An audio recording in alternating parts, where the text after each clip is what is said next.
Hi everyone, this is Megan from the main branch of the Dayton Metro Library here today to share with you an epic YA fantasy finally translated from Japanese to English. So if you're a Studio Ghibli fan and love anime movies like Spirited Away, you're going to want to pay attention. Ellen has spent her entire childhood surrounded by Toda, the beautiful dragon-like beasts ridden by the warriors of their village, since her mother is in charge of their care. And it is said that her mother has unique powers to control these creatures, and these rumors have made her and Ellen sort of outcasts in their own home. When the village finds several of their strongest Toda dead without explanation, the elders decide that Ellen's mother must be executed. Suddenly on her own, Ellen must forge her own path.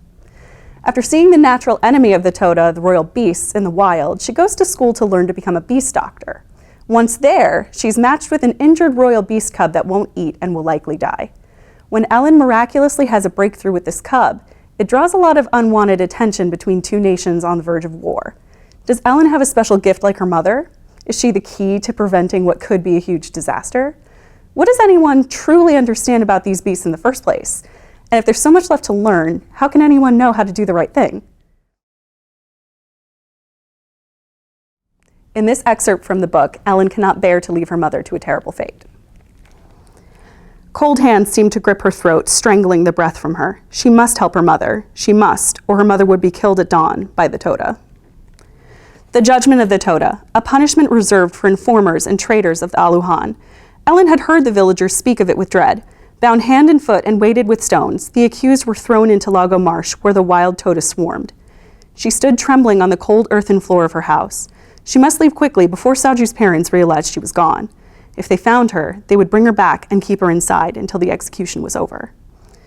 Ellen knew where Lago Marsh was. It was a long way from the village, but there was still time before dawn.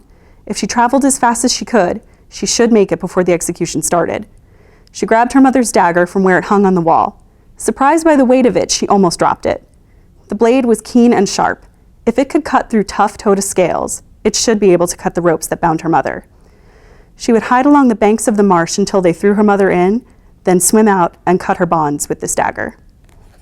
So if you want to know more, check out The Beast Player by Naoko Uehashi and immerse yourself in this beautiful world filled with fantastic beasts, intrigue, and battles, available in digital and print from your Dayton Metro Library.